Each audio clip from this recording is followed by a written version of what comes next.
Hola, buenos días, doctor Espejel, maestra Denise y compañeros que nos acompañan. Mi equipo está conformado por Lisbeth, Evelyn, Daniel y yo, Víctor, y a nosotros nos corresponde exponerles la lectura número 22 del programa de asignatura, la cual es Goldcorp y la reciprocidad negativa en el paisaje minero de Mezcala, Guerrero.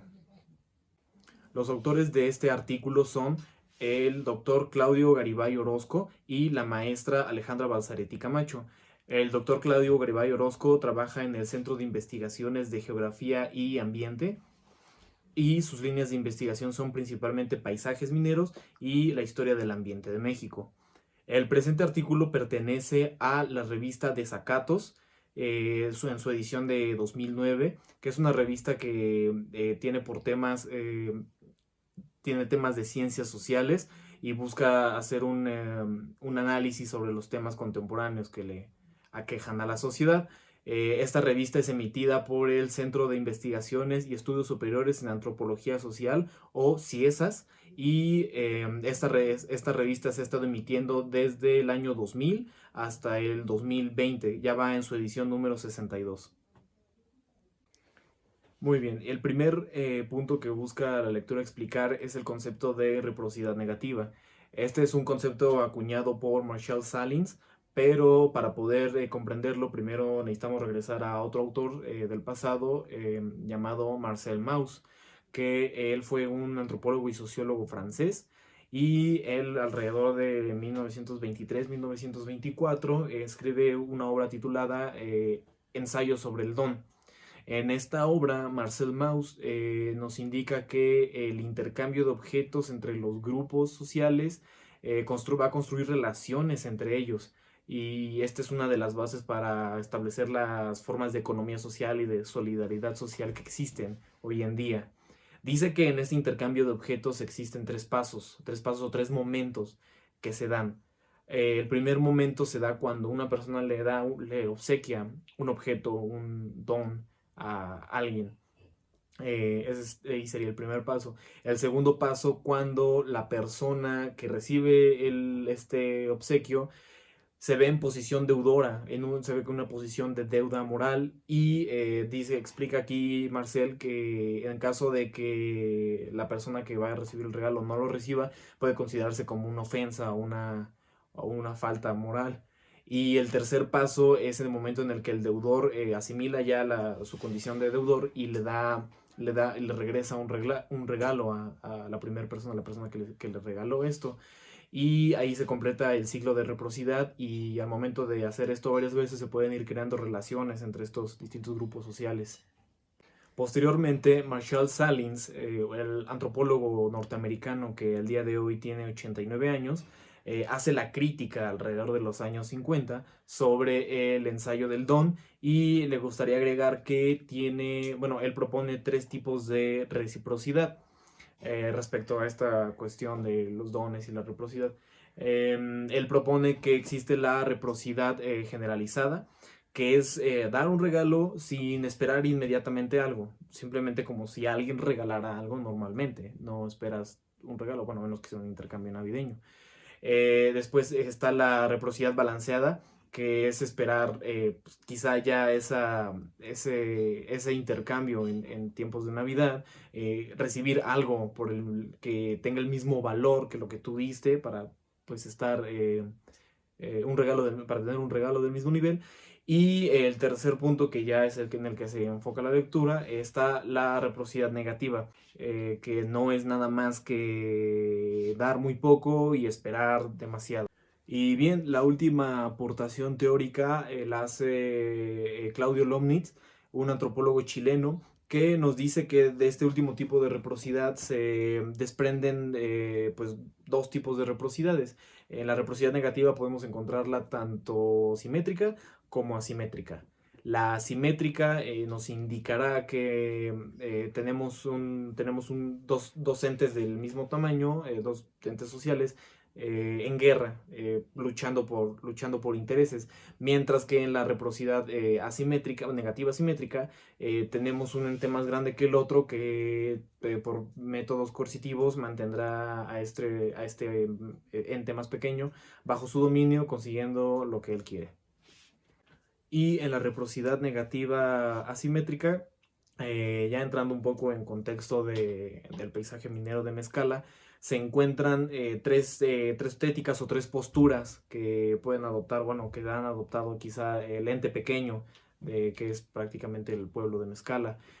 Una ética fuerte, habla acerca de una ética fuerte, que es el momento en el que ellos quieren sacar a la empresa, quieren sacar a Goldcorp de sus tierras, o bueno, hacer una buena mediación ahí de términos. La ética negociada, pues es simplemente, ok, tú me tienes que dar en dinero lo que esto vale, pero pues hay que ser justos, ¿no? Entonces, pues hablaríamos de una cantidad grande de dinero, lo cual no le conviene a Goldcorp, obviamente. Y la ética débil simplemente es pues la falta de lucha, quizá la falta de interés, simplemente que, ok, déjenos, bueno, yo como pueblo, déjenos en paz, no queremos problemas, simplemente hagan lo suyo mientras nosotros tengamos trabajo y nos mantengamos bien, vivos. Muy bien, una vez habiendo terminado la parte o la introducción teórica de los conceptos de la lectura, ahora nos presenta algunos datos acerca de la empresa Goldcorp. Bueno, es una empresa, como ya lo habíamos visto en la anterior lectura de lectura de paisaje minero. La empresa Goldcorp tiene sede en Vancouver, nace en 2002, pero solamente para estar al día, esta empresa eh, fue comprada por uno de sus competidores mundiales, que es Newmont Mining Corporation, una empresa norteamericana, casi igual de grande, un poquito más grande que Goldcorp, que terminó comprando a la Goldcorp por 10.000 millones de dólares. En alguno de los apartados de la lectura nos indica la cantidad de riqueza que tenía solamente en México a un plazo de 15 años, que era un aproximado de 23.000 millones de dólares. Entonces digo, esto repartido en 15 años, pues quizá pueda ser un poco menos. Entonces, nótese la gran cantidad que pagó Newmont Mining Corporation por obtener Goldcorp. Bueno, ya les voy a hablar sobre el enclave Los Filos Nucay, el cual tiene una extensión de 3.100 hectáreas y se encuentra en los poblados de Carrizalillo, Mezcala y Xochipala, en el municipio de Ordoneri, en Guerrero. En este se ubican las dos minas a cielo abierto de Los Filos y Bermejal. Como vimos en la lectura anterior, la minería a cielo abierto es bastante dañina para el ecosistema y transforma completamente el espacio geográfico, ya que se extrae de altas cantidades del suelo biótico y el proceso de lixiviación con el cual se separa el oro de materiales no deseados ocupa una gran cantidad de químicos como el cianuro, lo cual deja inservible para otras actividades como la agricultura, eh, el, el suelo. Por su parte, en 2007 se hizo un estudio en el cual se estimó que existen 6.570 millones de onzas de oro en el yacimiento, de las cuales se valoraron 6.570 millones de dólares. Goldcorp reportó que el coste de producción es de $163 por onza, lo cual genera una ganancia de 82%, lo cual daría en total una ganancia de 4.933 millones de dólares. Por su parte, los propietarios de la tierra son los tres poblados de Carrizalillo, Mezcala y Xochipala. Estos se han dedicado a la agricultura, al pastoreo y algunas, como Xochipala, subsisten de las remesas enviadas por los que emigraron a Estados Unidos. Como algunos otros pueblos, su forma de organizarse es en asambleas comunales, las cuales deciden el rumbo a tomar sobre la tierra. Sin embargo, los habitantes han cuestionado a estos grupos por sus decisiones. Por otra parte, el complejo minero abarca 2.690 hectáreas de estos tres poblados. Eh, el poblado de Carrizalillo tiene 970 de sus 1.400 hectáreas ocupadas por este complejo, y de las cuales 500 habían sido ocupadas anteriormente para la agricultura, ahora son ocupadas por él, por la alberca de lixiviación, por lo cual esa zona ha quedado contaminada con cianuro y otros químicos. En el caso de Mezcala, se han ocupado 1.300 hectáreas de sus 13.750, y en el caso de Xochipala son solo 420 hectáreas de las 26.016 que tiene. De estos pueblos, el más afectado ha sido Carrizalillo, porque ocupa la mayor parte de su extensión. Sin embargo, el poblado de Mezcala se ha dedicado a darle un lugar de residencia a los trabajadores de Goldcorp de este complejo. Asimismo, el pueblo de Xochipala se encuentra en condiciones precarias, y aunque algunos trabajan en Mezcala, sí, siguen siendo dependientes del pastoreo y de la agricultura. Ahora hablaremos de la justicia distributiva de Goldcorp, es decir, ¿qué es lo que en realidad pasa con todos los ingresos que se obtiene con la venta del oro? Empezamos comentando que la empresa niega cualquier tipo de relación contractual con las comunidades, es decir, las considera poblaciones menesterosas, habitantes en vecindad, que solo se tiene una buena población. Pero la empresa utiliza dentro de esta como clave discursiva la filantropía, es decir, se considera entidad productora de bondad social. La corporación no paga por lo que toma de las comunidades, pues públicamente desconoce que les tome algo. La empresa hace donaciones y da apoyo en especie como un acto de desprendimiento filantrópico, pero en realidad las cuentas dicen lo contrario. ¿Qué pasa? De los $1,000 obtenidos o los $1,000 de ganancia, Goldcorp renta a las comunidades 2.690 hectáreas a precio de saqueo. Es decir, de estos $1,000 ganados, solo 74 centavos se destinan a las comunidades. La ganancia neta, solo 90 centavos se destinan a las comunidades. Y bajo estos costos de producción, es decir, ya se cuentan la mano de obra, la maquinaria. Luego solo el 4.10 dólares se destinan al pago por la cesión de las tierras. Pero ¿qué pasa? En el año 2007, el ejido de Carrizalillo se dio cuenta de las espantosas ganancias que tenía la corporación, y ellos, a pesar de tener piso de oro, tenían o carecen de las necesidades básicas, es decir, el dinero, la justicia distributiva no es tan equitativa como deberíamos de pensar. Entonces, ¿qué pasa después de esta revuelta en la de este ejido bloqueó el acceso al campo dinero por 3 meses? Se buscó una renegociación, es decir, una actualización en este contrato de arrendamiento, y lo que pasó es que en el 2007 el pago por hectárea de renta en las 3 comunidades se equiparó a 13.500, es decir, se buscó como un precio universal para estas comunidades, pero a pesar de haber tenido un aumento en la renta, las proporciones son increíblemente desiguales. El beneficio sigue siendo desproporcional a máximas alturas.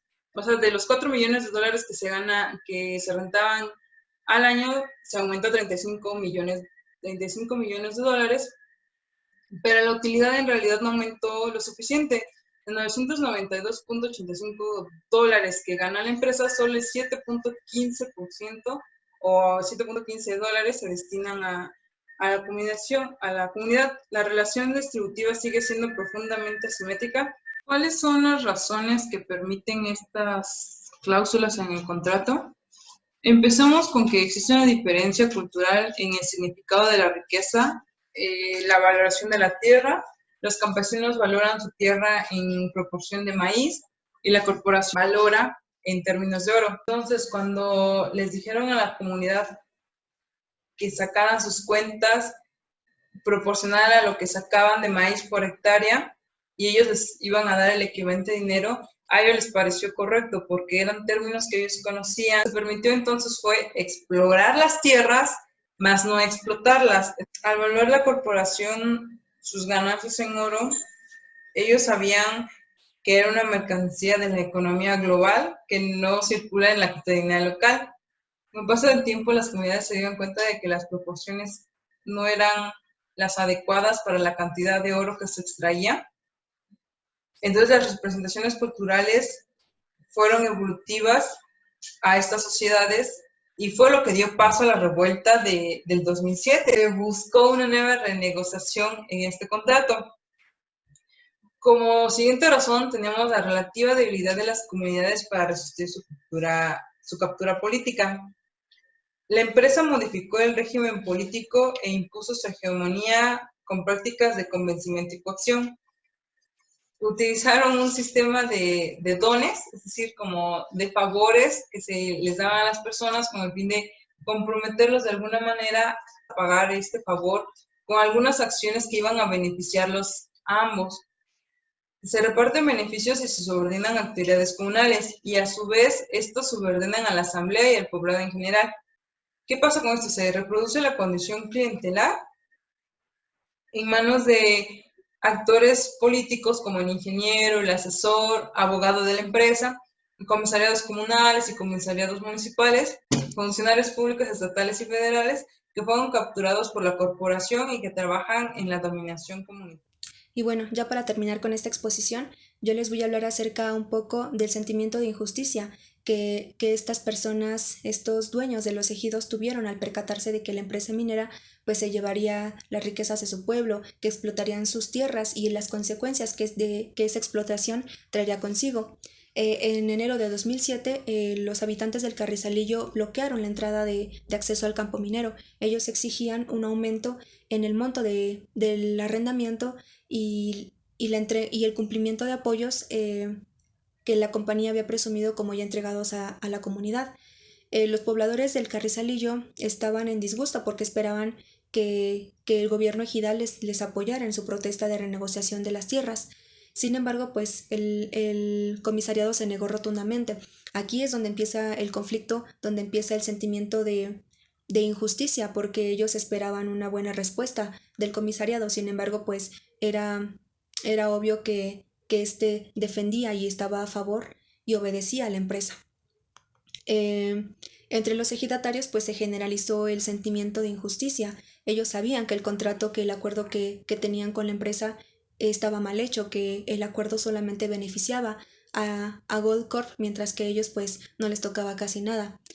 Entre los argumentos de uno de los líderes del movimiento expresaba su sentimiento de injusticia como una paradoja de vivir en cerros llenos de oro, pero padecer pobreza, mientras que la compañía se llevaba su riqueza y a ellos pues no les tocaba prácticamente nada. También se expresaba este sentimiento de injusticia en una comparación de desigualdad distributiva, en donde la empresa extranjera llegaba, se llevaba la riqueza de su país y ellos seguían viviendo en la miseria. También se mencionaba que había discriminación hacia los obreros, hacia los campesinos que eran estigmatizados. Se mencionaba que ingenieros los llegaron a llamar burros, personas a las que solo les daban el trabajo relativamente fácil porque no podían aprender otras cosas. Los ejidatarios mencionaron que desde el primer día del bloqueo llegaron a la mina abogados, representantes de la empresa, llegaron funcionarios públicos intentando convencerlos de que se retiraran y dejaran trabajar a la mina. Mencionan que a finales del mes de enero de 2007 el gobierno de Guerrero mandó a policías a desalojarlos e incluso hubo personas arrestadas. Los campesinos mencionaban su enojo porque en todo momento el gobierno, tanto municipal como estatal, les dio la espalda, no les apoyó en ningún sentido. Y bueno, ya después de este movimiento hubo otra negociación con la empresa. A Goldcorp pues no le quedó de otra más que instalar una mesa de negociación y después de un año de esta negociación llegaron a un acuerdo de multiplicar 10 veces más el arrendamiento de la tierra y la empresa pues en este tiempo empezó a llevar a cabo el compromiso de cumplir con los proyectos y promesas publicitadas en su página de internet.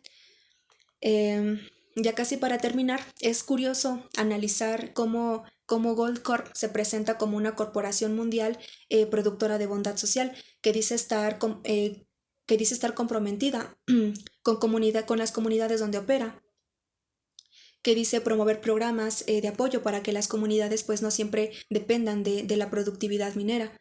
Dice estar comprometida con prácticas sustentables en sus operaciones mineras y pues como bien lo marca la lectura, esta declaración de bondad social pues solo es un velo ético.